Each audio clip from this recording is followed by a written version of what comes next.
E aí, galera, beleza? Bem, nossa questão vai ser de sólidos semelhantes, ok? Para a gente começar a falar sobre sólidos semelhantes, a gente tem que perceber o seguinte: é uma excelente questão para uma preparação para o Enem. Por quê? Porque sólidos semelhantes, na verdade, tem o quê? Razão e proporção. Se tem razão e proporção, cai no quê? Cai na cota do Enem. Todo ano o Enem coloca o quê? Pelo menos 1/3 da prova com alguma coisa de razão e proporção, certo? Conclusão da história: 15 questões tem que ter alguma coisa de razão e proporção. Logo, sólidos semelhantes é excelente. Razão e proporção pode cair regra de 3, pode cair porcentagem, pode cair função do primeiro grau, pode cair semelhança. Opa, semelhança, que é o que a gente vai trabalhar agora. Sendo que semelhança, na verdade, nós temos 3 tipos de semelhança, que são as semelhanças lineares, superficiais e volumétricas, correto? Então, para você poder encarar esse tipo de questão, sólido semelhante, na verdade, é questão da moda.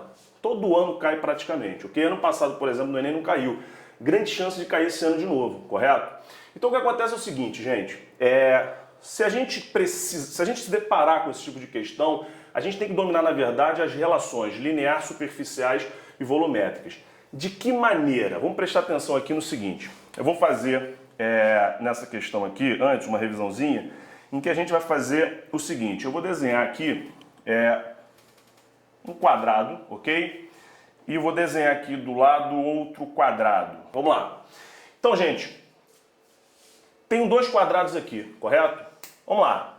Qual é a razão de semelhança entre esses 2 quadrados? Lembrando, 2 quadrados são sempre o quê? São sempre semelhantes, ok?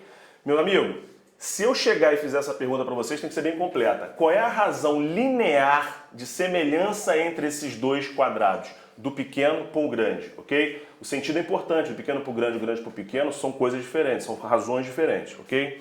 Então vamos fazer o seguinte: eu vou desenhar dentro desse quadrado aqui, esse lado é 2, ok? E esse lado aqui é 4, certo? Aí eu te pergunto, agora dá para responder, qual é a razão linear do quadrado pequeno para o grande? Gente, lado 2 do pequeno, lado 2 do grande. Simplificando isso aqui dá o quê? Meio. Opa, beleza. Então a razão linear do pequeno para o grande é meio. Agora, qual é a razão das áreas desses quadrados? Qual é a área desse quadrado pequeno aqui? 2 vezes 2, lado vezes lado, dá o quê? 4. E desse aqui, ó, 4 vezes 4, 16, correto? Vamos lá, qual é a razão superficial do pequeno para o grande? Essa área aqui é 4. Essa área aqui, desse maior, 16. Simplifica. Ó, divide por 4 em cima e por 4 embaixo. Compara. É diferente, ok? Gente, quando você bate o olho e quer ver a razão linear, linear é tudo que você pode medir com a régua. Lado, raio, altura, aresta.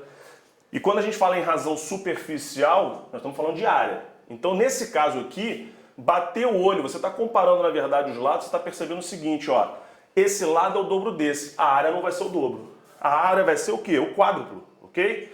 Então, para você chegar então na conclusão, na verdade, é o seguinte: se você quer chegar na razão superficial, pega a tua razão linear e faz o quê, gente?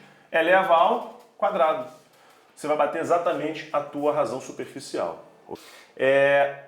Então, na verdade, aqui agora a gente vai comparar 2 cubos, ok? Lembrando, a gente tinha originalmente aqueles 2 quadrados, ok? Esse aqui é o lado 2, tá? Da face desse quadrado. E esse aqui é o lado 4, certo? Lembrando, quando a gente fez a comparação, a razão linear desses 2 quadrados originais, né? Meio, e superficial, 1/4, ok? Razão linear elevado ao quadrado. Agora, vamos lá, gente. Volume desse cubo pequeno. Bem, o volume, na verdade, de um cubo vai ser o quê? Aresta vezes aresta vezes aresta. Aresta ao cubo, certo? Então, o volume desse cubo aqui vale quanto? 8.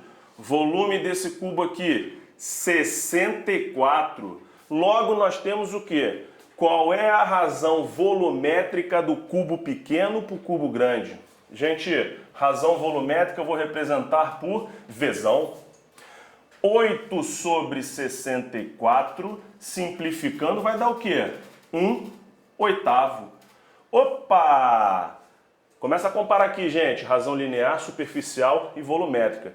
Diz para mim com sinceridade, quando você bate o olho na figura do jeito que estava, você iria imaginar que esse cubo aqui tem 8 vezes o volume desse menor? Não, por isso que isso cai muito no vestibular. O aluno geralmente que não sabe o conceito e chuta, ele chuta errado, ok? Por isso que essa é uma parte da razão e proporção que cai muito na prova do Enem. Então, a situação aqui é o seguinte, gente, se você pegar dois cubos em que o lado, tá, a razão linear, o lado desse for o dobro do lado desse outro cubo, da aresta desse outro cubo, isso significa que o volume vai ser o quê? O óctuplo. Óctuplo, gostou do óctuplo? Óctuplo é bom pra tu tirar onda, né? Vamos supor, tu é um garotão, tu sai com uma mulher mais velha, tu quer pegar a mulher mais velha. É ou não é? Fala pra mim. Tu quer pegar a mulher mais velha, aí tu chega assim e fala assim, pô, vou mandar o quê? Manda um óctuplo. Se tu mandar um óctuplo, vai acontecer o quê? Tu vai pegar a mulher. Por quê? Intelectual, entendeu? Presta atenção. Aumentar o vocabulário. Gente, presta atenção. No momento que você quer descobrir a razão volumétrica, o que tu faz? Tu pega a tua razão linear e faz o quê? Eleva ao cubo. Tudo bem? Aí acontece o seguinte, gente, o que vai acontecer na verdade é que todas as questões você vai precisar navegar daqui para cá, de lá para cá, enfim. Tem questões que você vai precisar sair da razão linear e ir para superficial, da superficial e ir para volumétrica. Então vamos lá. Se você tiver uma questão que você tem a razão linear, você precisa ir para a razão superficial, o que você vai fazer? Você vai levar ao quadrado. Se você tiver uma razão linear e quiser sair para volumétrica, você vai fazer o quê? Você vai elevar ao cubo, beleza? Agora, tem questões em que de repente você vai precisar fazer o quê?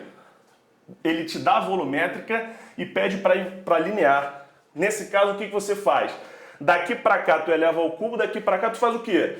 Extrai a raiz cúbica. Agora, olha essa situação.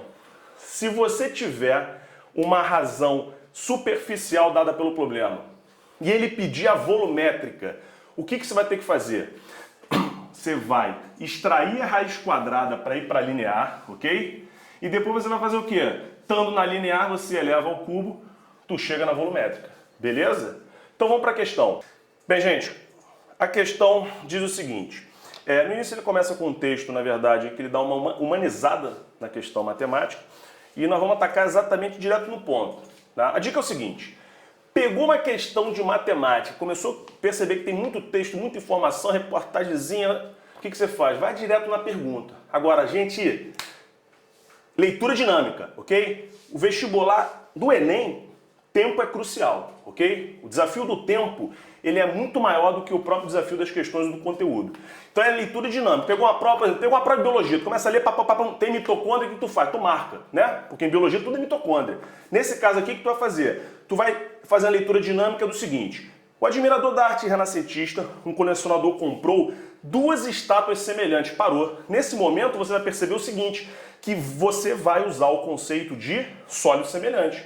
Porque lembrando, nós estamos fazendo uma questão aqui em que eu fiz uma revisão de sólido semelhante, mas na hora da prova você não vai ter essa referência. Então no momento que ele fala 2 estátuas semelhantes, você já sabe qual é o conceito matemático que você vai usar, beleza? Aí você vai lembrar sempre o seguinte, ó. Bem, o Zimmermann lembrou, ó, se tiver uma questão de sólido semelhante, você vai ter que navegar daqui para cá, né? Linear, superficial, volumétrica. Então, às vezes, ele vai dar linear, vai para superficial, vai para volumétrica, enfim. Você vai ter que, na verdade, ler o texto agora para ver aonde que você vai navegar. Então, vamos lá. Como ambas estavam desgastadas em suas cores, o colecionador resolveu pintar as estátuas. Opa! Pintar é área. Então ele diz mais, sendo que, para a estátua grande, ele gastou exatamente 2 galões de 1 litro de tinta. E para a pequena gastou exatamente 1 galão de 1 litro, ok? Ou seja, galera, ele na verdade, ele está fazendo uma comparação superficial e você já percebeu, na verdade, que vai ser uma relação de o dobro, certo?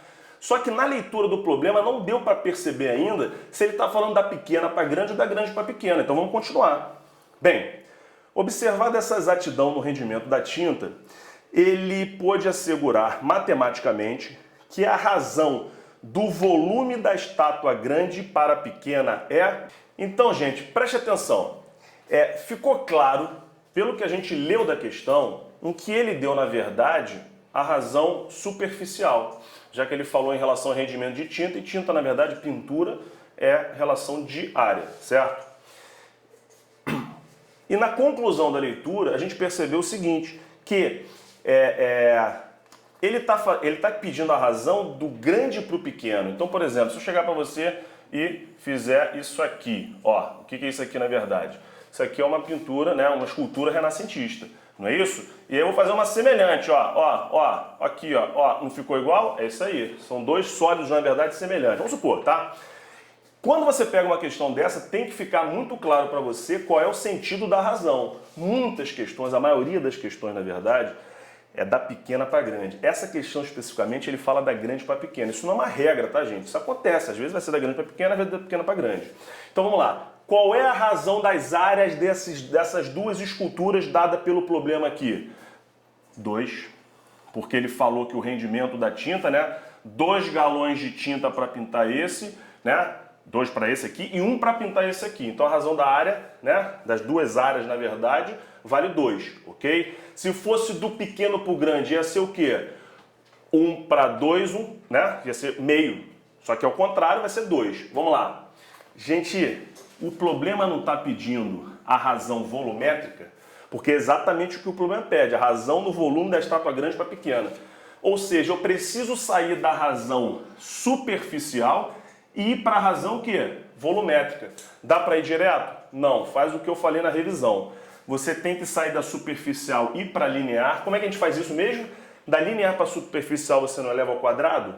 Para voltar você extrai a raiz quadrada. Então a razão linear dessas duas esculturas é o que, gente? Raiz de 2. Tranquilo? E agora eu quero sair da razão linear e ir para a razão volumétrica, que é o que o problema pede. Opa, esse é mole. Basta pegar a razão linear e elevar ao cubo. Nesse caso aqui, gente, o que a gente vai ter? A gente vai ter raiz quadrada elevado a 3, elevado ao cubo, correto? Professor, não sei fazer essa conta, não tem mistério. Isso aqui, na verdade, é a mesma coisa que o quê? Raiz de 2 vezes raiz de 2 vezes raiz de 2. Galera, esse primeiro produto dá 2, raiz de 2 vezes raiz de 2 dá raiz de 4, que dá 2, ok? E ficou faltando o quê? Essa raiz de 2 aqui. Opa! Desenvolvemos ao máximo a nossa questão. Olha para a resposta.